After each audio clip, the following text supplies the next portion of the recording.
Welcome to all the participants of the Delhi virtual program on work-life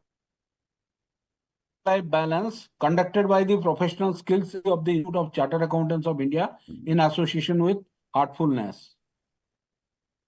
And we are conducting the program from Monday to Friday at 8:30 p.m. and on Saturday and Sunday at 10:30 a.m. We welcome to the today's resource person, Mr. Strans from France, so that we also welcome Mr. Deepak Khanduri to this Delhi virtual program on work-life balance. To introduce I would like Mr. Deepak Khanduri, and thereafter he will hand over the session to Mr. Strans for further proceeding. Thank you, Dr. Over to Sambit. Mr. Deepak Khanduri. Yeah, Over thank you, to Dr. Mr. Sambit. Deepak Khanduri. Yeah, Mr. Stanislas Lajugi, he works for Foreign Affairs Ministry of France, and he worked several years at the Crisis Center in Paris, where he gained a lot of direct experience in handling stress. Before developing extensive experience while serving abroad in China, India, Turkey, Slovakia, and Bangladesh. He holds a master's degree in law and economy from Nice, France, and is a certified meditation trainer for the past 20 years. He was a visiting faculty in a leading business school in Europe, EDHEC, to sensitize students on meditation, wellness, inner transformation, performance, and quality to being. He conducts numerous programs, retreats, keynotes on the benefits of meditation from a scientific perspective in various companies, and inspired professionals with new approaches to well-being, performance, emotional intelligence, leadership, and consciousness evolution. He makes meditation fashionable and easy to integrate in our daily busy life. Stanislas is driven by the deep aspiration to bring a more heartful way of life through his close association with the Heartfulness Institute for the past decades. He traveled widely around the world to discover different cultures and enjoys windsurfing.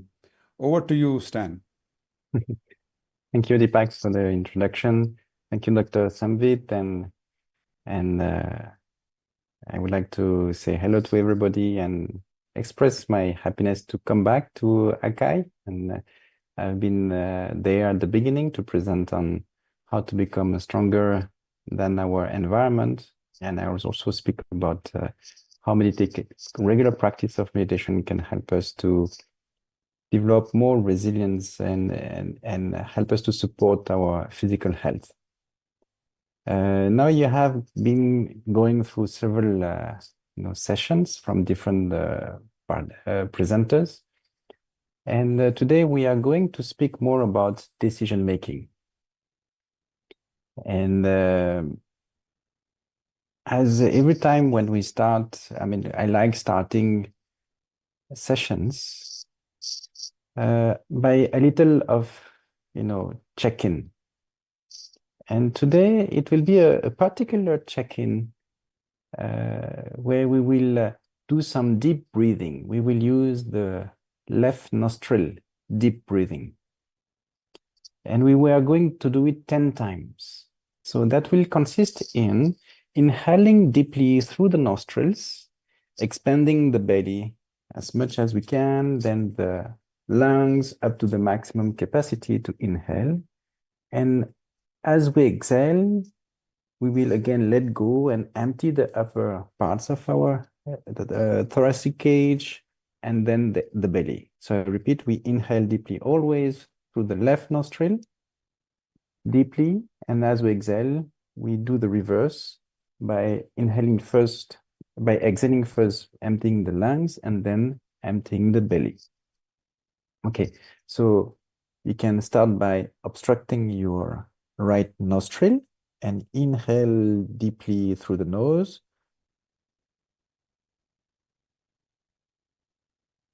Exhale, emptying the upper parts of your lungs and then your abdomen, again, all the way, always through the left nostril. And as you're doing this exercise, you can bring your attention to the heart. So inhale deeply. through the left nostril till the maximum capacity. Exhale, let go, empty first your lungs and then your abdomen. Third time. Inhale deeply. Exhale, let go, empty the lungs and then your abdomen. Fourth time.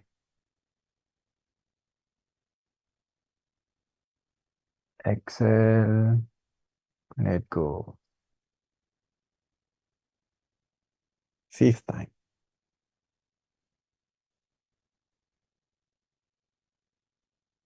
Exhale, let go.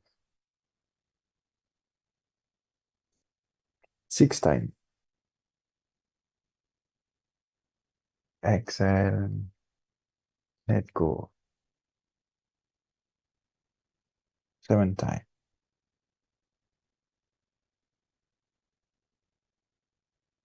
Exhale, let go. Eighth time.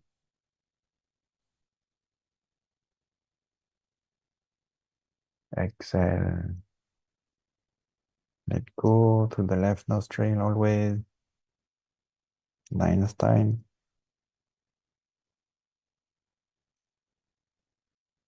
Bring your attention to the heart. Exhale, let go. And one more time.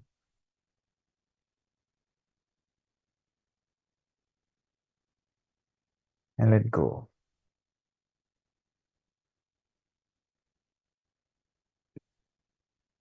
And now breathe normally. Bring your attention to your heart. Observe yourself. Observe the change. Observe how you feel. And when you're ready, you can open your eyes, reconnect to your surrounding, and bring back your full attention to the session. So we did the deep breathing with the left nostril.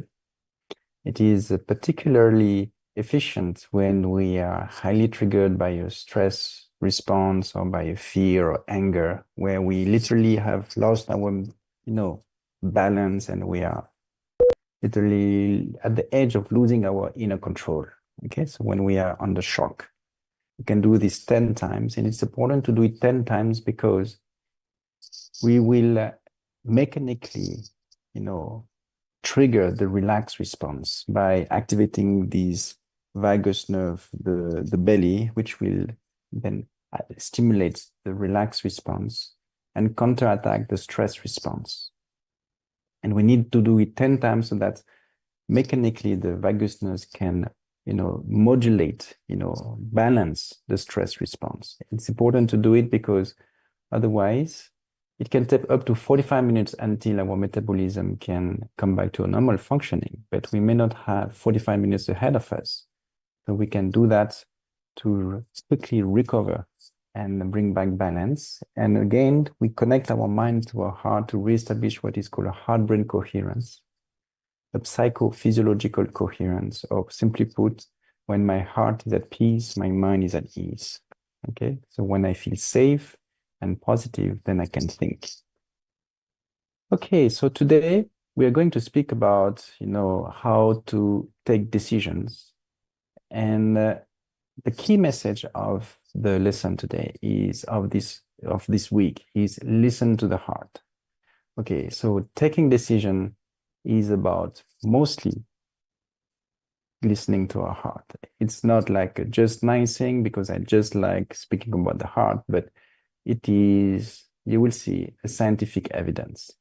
But before that, I would like just to trigger you, engage with you and ask you, do you recognize this picture or the actor or this movie? Do you recognize Tom Hanks, and do you know which movie it is? I know in Europe and the West it is very popular. It may not be that popular in Asia, but many of you, I'm sure, know this movie. It is Forrest Gump. Okay, so my question towards this movie is that, do you think, or can we say that Forrest Gump was a very intelligent person? Well, for those who did not see the movie, it's difficult to answer because we cannot say that he had a high IQ or that he was very sociable person. Actually, people were making fun of him, were thinking that he was a very simple, that he just liked eating chocolate box and running. But as the movie is going, then we realize that that person was only taking good decisions, making somehow a successful life for himself and his dear ones. So we cannot say that someone who only takes good decision in his life is a stupid person. But on the contrary, I can, share that I can see many very intelligent person taking very bad decisions. And actually, it's true. What we can see in this movie, that is this person, Forrest Gump, was only following his heart. And therefore, he only took good decisions for him and his dear ones. So we cannot say that someone who only takes good decisions is a stupid person. But actually, it's an intelligent person. And the key behind that, the message behind that, it's all about following our heart.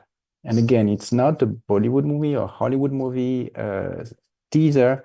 It's actually, you're going to see, it is a scientific evidence. So I would like to start with, emphasizing how important it is to know the biology of decision making, because we take decisions every day. Okay, we take hundreds or thousands of decisions. We are even paid to take good decisions. But my question is, how many of you do know what is the biology of the decision making? How decisions are happening within our head, within our 2 ears? What is happening within, and what is the prominent factors which allow us to take decisions and take good decisions? So let me start with the first step. And to make it simple, the first step is the security check.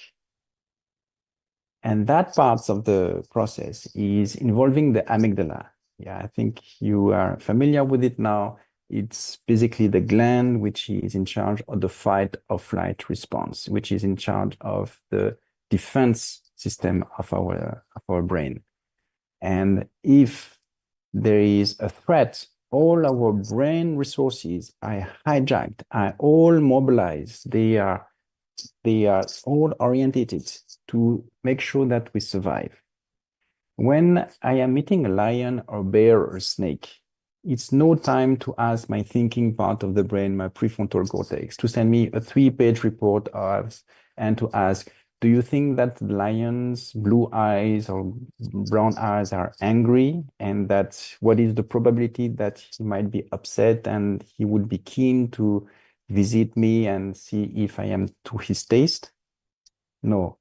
When we encounter such circumstances, there is no time to think. We have to immediately make sure that we are going to survive. So all our brain resources are mobilized to use our knowledge, our body knowledge, our instincts to make sure that we are going to survive. So at that moment, all the brain resources are the blood of our brain, of our body goes to the periphery for the fight and flight. And my immune system is on hold. The blood of the brain goes to the lower part of the brain, and therefore there is no access to the prefrontal cortex. When I am in that situation, I cannot think. Not because I am not experienced, knowledgeable, or very knowledgeable, but just because physiologically I am under, and I'm not in a position to think. So nowadays we don't encounter, lions and tigers all the time, but the stress response, the way for the brain, for us, whether we encounter a lion or our doctor or our mother-in-law, our manager, our boss, our customer, we can react in the same way. It doesn't matter. Physiologically, my stress response will be responding in the same way. And therefore, we may be in our daily life, if we are in a challenging environment, we may be exposed to a lot of sources of stress, leading us to nearly chronic stress. Or it doesn't have to be like chronic stress, but we will be very frequently exposed to stress level, and therefore our amygdala will become oversensitive. It will be reacting all the time to stress response, to stress triggers, to fear. And it doesn't have to be something which is, a bad news, or it's something which is very threatful or something very sudden. It can be sometimes just to be exposed to something much deeper that still is triggering a deep anxiety or fear within us. It could be just the fear to not be good enough, the fear to be judged, the fear not to be loved, or the fear not to be recognized, not to exist, not to be accepted, the fear to be abandoned. And we will respond in the same way. Or our, all the behaviors that we have learned during our early age, 6 years old, up to 6 years old, we will react in the same way as we learned at that age. And therefore, you can encounter some decision makers where whenever they are exposed to some stressful situation, they are overreacting to the stress. Or even if it is not something very fearful, they are exposing to their inner fears, and suddenly they start behaving like a 6-year-old child because they cannot think, and therefore they just reproduce the behavior that they learned when they were at a younger age. So I call this kind of decision maker a compulsive reactive. That means that every time there is something which is not to their likings or which is making them feel insecure, then they overreact for small things. Okay, so what can do meditation? And of course, when we do that, we overreact to situation, we take very quick decisions, we take bad decisions, we misbehave with other persons, we take wrong decisions, and therefore we lose time and we develop bad relationships with others. And that can be very time consuming, very energy consuming, and counterproductive. So how to bring back balance to that? These stresses situations, these fears are unavoidable in our professional life, in our personal life. It's unavoidable. We are meant to face such situations. So how come to bring back balance? And this is where meditation can help us. It is observed that people who are meditating regularly, they are strengthening the connection between the thinking part of the brain and the living part of the brain, the amygdala. And therefore, they are able to down-regulate the stress triggers. They are able to absorb the emotional charge or the fear response. And therefore, they are more able to take more rational decisions and to modulate, cool down in a situation. Let's give an example. My boss came and he said, oh, I need to, I have another important meeting. I cannot do this presentation. Can you do it for me? And you only have 1 day to do it. So it's a new subject. I'm doing my best. I have to perform well. I work all the night. I made the presentation. He came last moment. He saw it. It was very well received. And then after the presentation, what does he do? He makes a comment on a tiny detail which was not proper. And that can trigger me. So if I am overwhelmed, if I am oversensitive with the amygdala, I will make a comment and I will react to that. But if I am able to down-regulate, to absorb the stress triggers, I will be able to say, hey, this is my boss. He may have some reasons. Let's talk about this later. Okay? So that is about this part of this first part for today. I think we are good to start the meditation. If you have questions, I will be happy to answer. And of course, this is not where decision-making are taken. And I would like also to mention that this is not necessarily a part of the decision-making which is negative.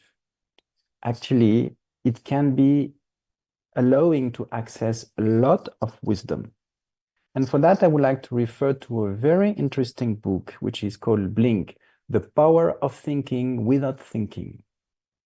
As I've mentioned earlier, so this amygdala hijack or this defense response, or how our body is trying to preserve ourselves and ensure our survival, it has developed over a millennium, over years and years. So it is full of wisdom, but sometimes it can play against us. But sometimes it can be very beneficial. And Malcolm Galway, in his book Blink, The Power of Thinking Without Thinking, he refers to an incident, a story about how someone took very sharp decisions without really understanding what is happening.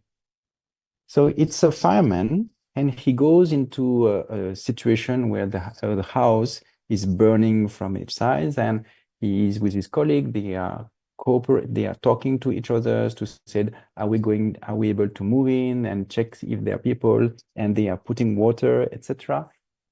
And the fireman goes and he's checking with the colleagues, everything is green. He said, okay, he starts moving in. And then suddenly he stops, observe for a few seconds, and then he runs out. He's running away. He leaves the place immediately. And his colleague is saying, what are you doing? Oh, his friend. And then just 2-3 minutes, the house is collapsing. Okay, so how did he do? His instinct, his defense system, captures information very quickly and was able to make him take the right decisions. And then after, when they try to analyze, how did he know that something wrong was about to happen? He said that compared to so many situations that I was exposed to, there was an excess of heat and some vapor. There were few signs that he could capture, but without understanding it, which was showing that a great danger, like an explosion, would come. And therefore, without knowing why, he ran away. Okay, so all of this to say that these instincts, these compulsive reaction, these natural reactions, can play against us, but also sometimes it can play for us. So one key message here is that somehow we need to find a moment to pause.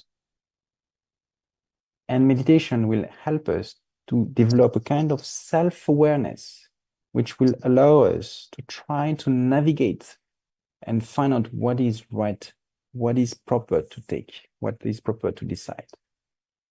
Having said that, I think that now we can move. I have finished for the explanation and the science of the day. We can move to the practice. So I will guide the relaxation, then I will guide meditation, then it will be totally silent. And when it's over, I will say that's all. And after that, you can have some time to ask questions.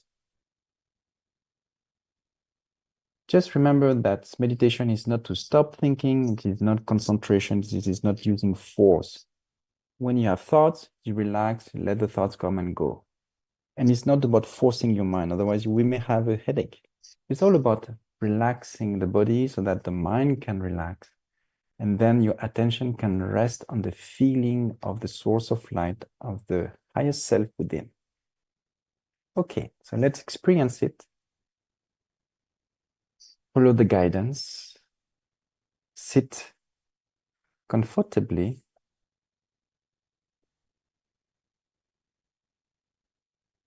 Softly close your eyes.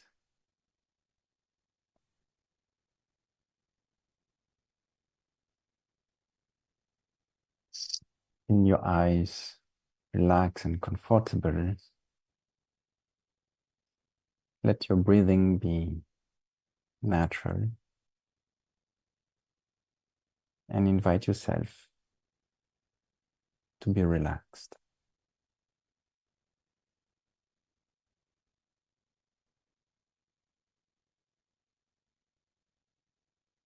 Now gently move your attention to the toes and wiggle your toes, move your toes so that they can relax and release any stress, tightness, tension.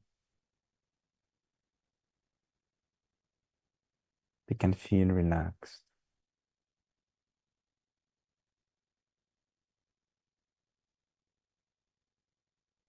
And you can feel the healing energy of Mother Earth move up and enter the toes,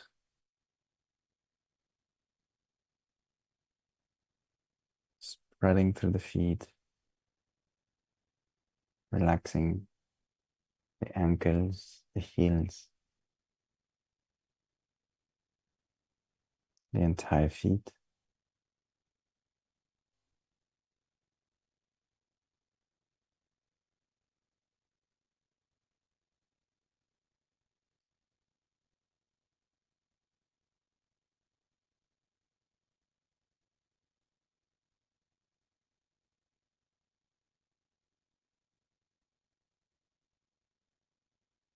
Feel the energy slowly move up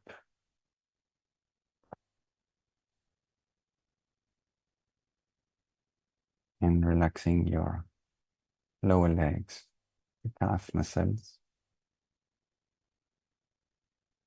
the knees.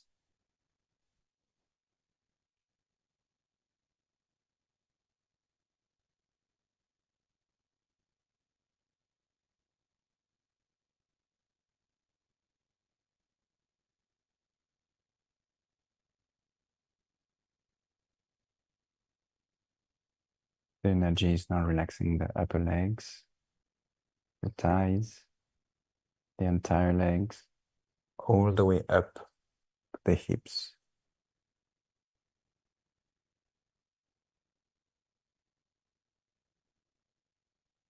Allowing you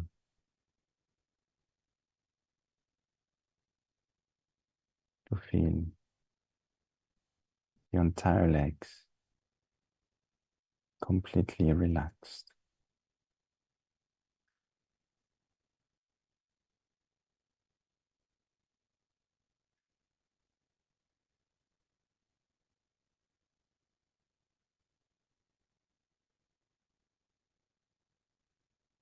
The energy is now relaxing your lower back, the middle back, your stomach, your abdomen area, your entire belly.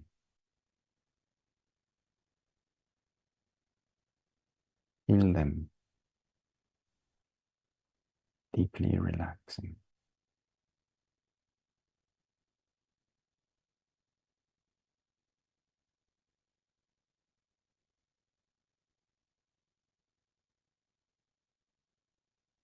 The energy is now relaxing your upper back, your lungs and your chest area.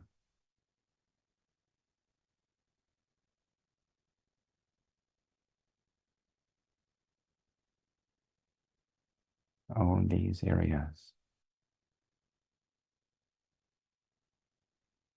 are deeply relaxing.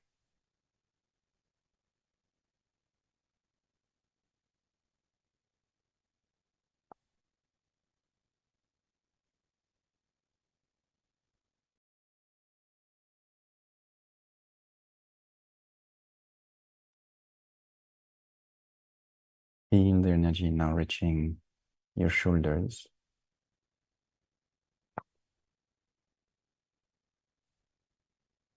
allowing any tightness, weight, pain, stress just melt away.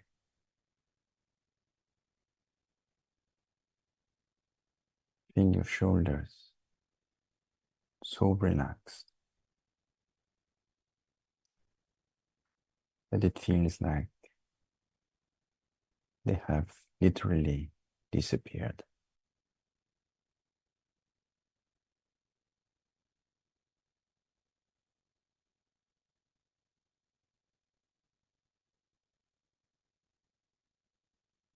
And now the energy is moving down the arms,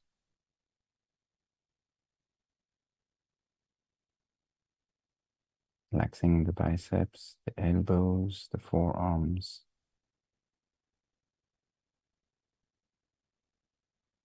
the wrists, the hands, the fingers,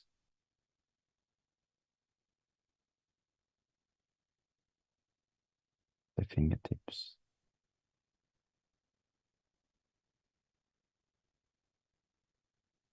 Feel your entire arms fully relaxed, with the energy moving freely through them.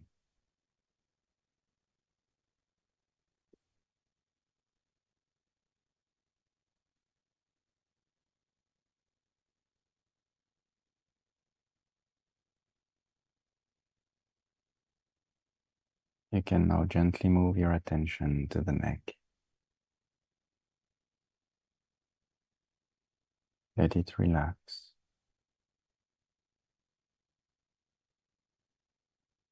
And allow the energy to move up towards the head, the back of the head, the sides, the ears, the earlobes, the temples, the cheeks, the jaws, the chin, the lips, mouth, nose, eyes, forehead, all the face muscles, till the top of the head.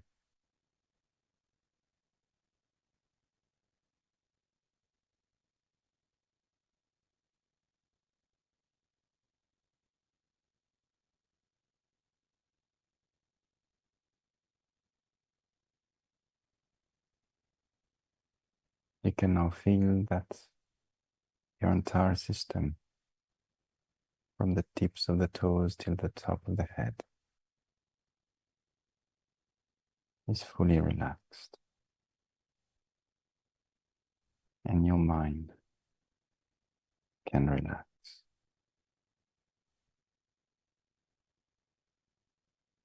And you can gently bring your attention to the heart.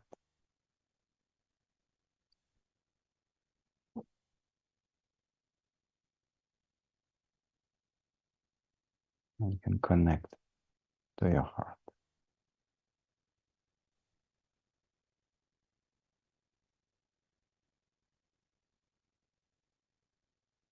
Connect to the source of light, the divine light, already present there.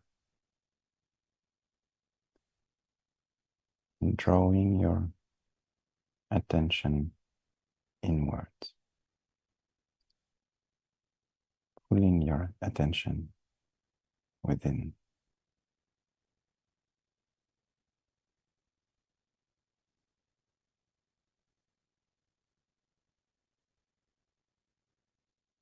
Thoughts may pop up during meditation. That's okay. Let them come and simply let them go.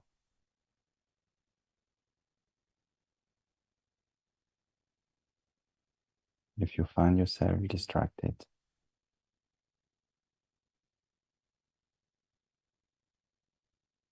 or moving into a deep relaxed state, going beyond your grasp,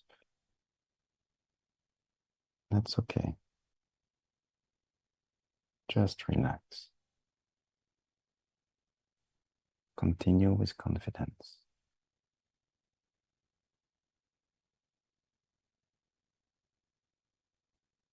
And bring back your attention to the heart, to the source of light, already present there, drawing your attention inwards.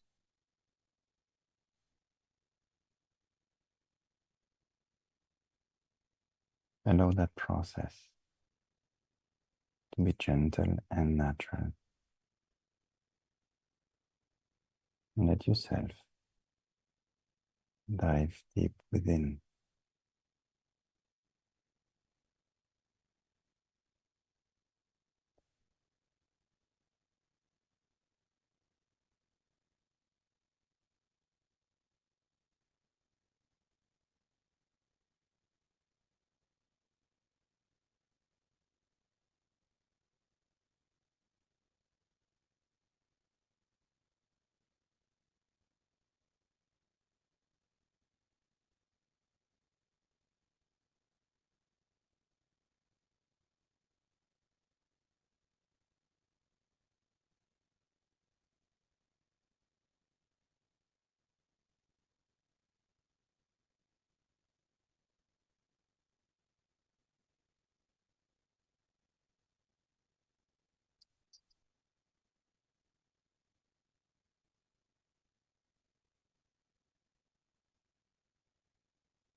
That is all.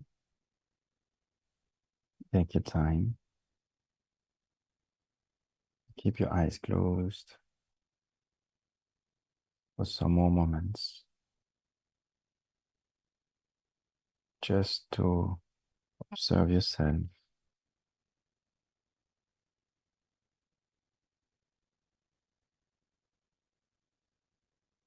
Your feelings, your inner space. And to absorb this new quality of being.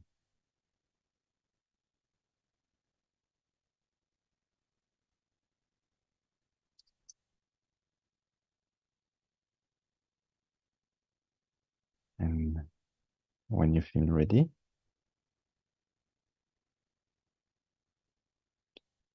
you can slowly open your eyes.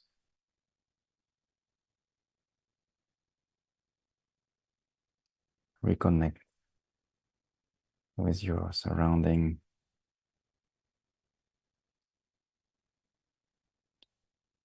And come back to the here and now.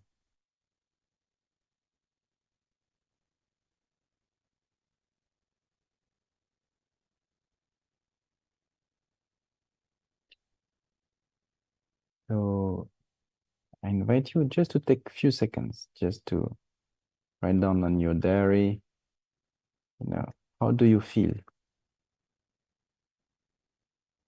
You can write how did you feel during meditation, but especially how did you feel after the meditation?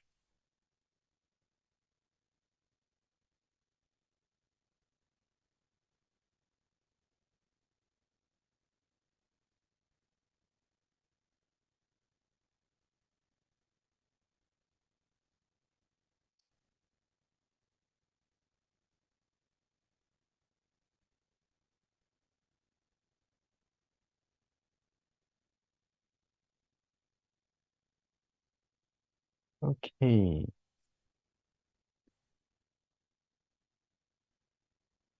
So let's go to the question and answers time. So there is a question. Do you think it's possible to achieve a perfect work-life balance? Why or why not? Well, I think it's all about developing a proper attitude. Of course, meditation will help us to improve our physical and mental health. We have seen it in the first modules, to improve focus, ability to perform, taking better decisions, making us more efficient and avoiding wasting time and having more time for our own personal or family welfare. We can become more positive. It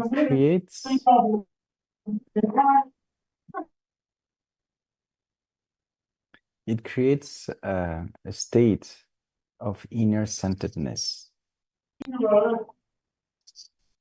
I think we can ask the support to mute the noise. So it creates a ability to be centered, and whatever may be the distractions or the things which are affecting, distracting me or taking me away or creating some disturbances, I'm still able to remain connected with myself and, protecting it and making it positive and performant, feeling happy. There is a saying which is from Simon Sinek, working hard for something that I don't like, it's called stress. Working hard for something that I like, it's called passion. So I'm not saying that we should be just loving our passion can lead to imbalance, but there will be a regular practice of meditation will create that cheerfulness, which allow us also, and at the same time, ability to center ourselves and be aware of what are our needs and priorities. and therefore giving us the choice. We are no longer a victim of our environment, of our circumstances. It creates a choice that I can change my perceptions. I can change my decision. I can take a different directions and give my attention, time, and efforts to something which will be more, balanced, and therefore leading to a triple win situation. It is good for my health, it is good for my organization, it is good for my environment, my family. So I think it is possible, but not necessarily in the thing that, I have to put 50 or 60% of that. No, it's all about quality, efficiency and quality and ability to be present. What are some ways you try to achieve work-life balance in your own life? I like to say that charity starts first at home. So if I want to be balanced and the best version of myself when I go to office, I first must create this quality and this state of balance within myself first. So that's why I start my day with meditation, and that is what is prescribed in heartfulness practice. I cannot be better than when I am myself. And how about starting my day with the best quality of myself? And therefore I meditate on the heart and I charge my system, which is then permeating, flowing through my consciousness with all the values of the heart: love, care, compassion, kindness, appreciation, harmony, courage, etc. And that vibration, that spirit is, that energy is going with me through the day and then impacting my quality of work and interactions with others. How do we prioritize our personal life and our work responsibilities? Well, we start with ourselves first.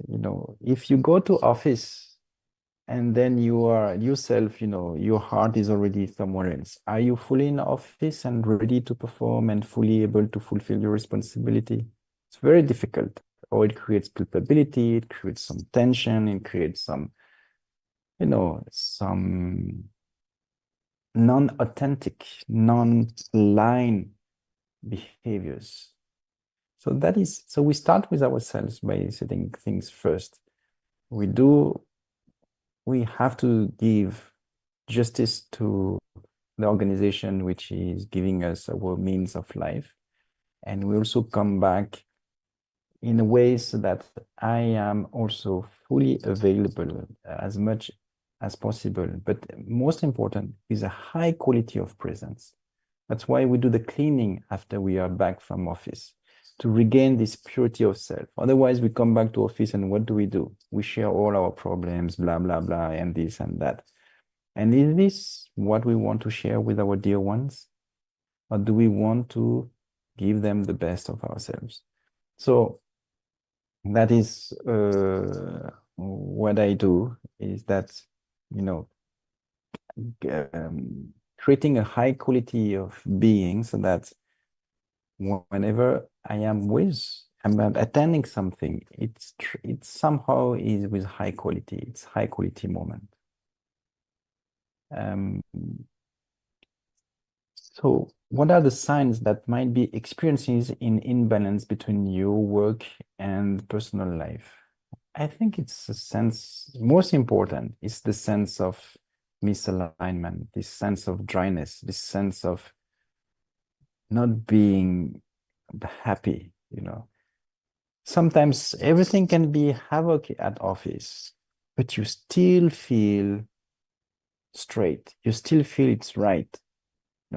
It's going to happen. We are going to make it. You feel it is you're authentic with what you have to do. So, and even if it is failing, you have the sense, I did my best. I cannot do better than my best.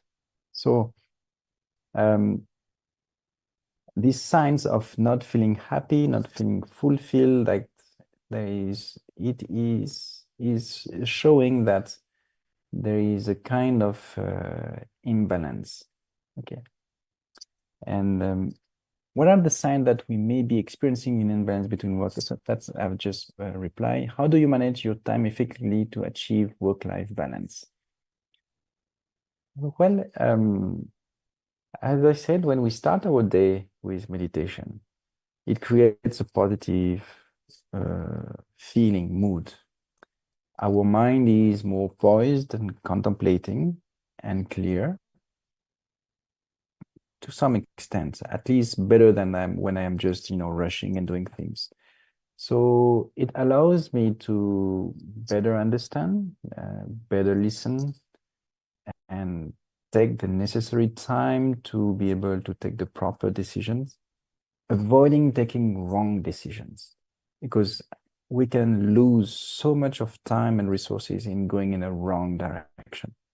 So taking proper decisions, and I'm going to expand on that topic in the next 3 days. It's just the beginning here, what I've seen. The first step is a security check. Is it a ice cream or a tiger? But there is a lot of wisdom in our defense system, but it can play against us. So what are the next steps? There is thinking, there is feeling, and there is even more wisdom and intention. So we're going to explore that. Can meditation and mindfulness practices help achieve work-life balance? Well, that is the purpose of this training. It is not a magic wand, but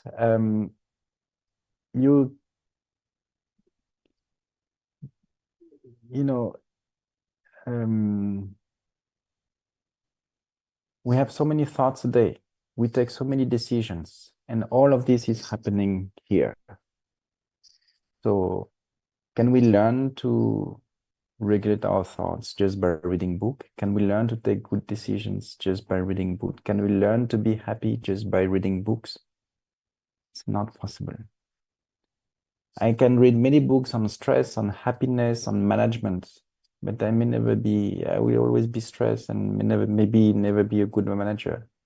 It requires a mind-heart training, inner mastery.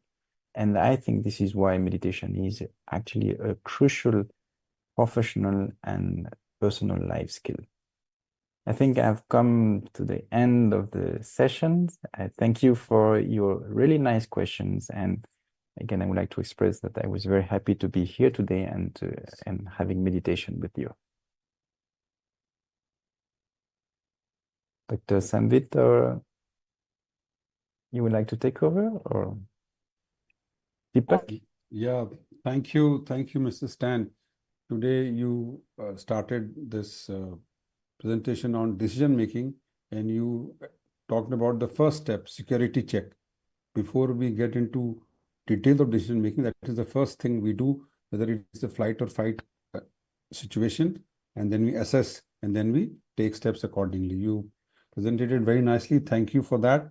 And I also thank all the participants who are joining through various online portals. Thank you for your joining. Thank you very much. Thank you all. Good night.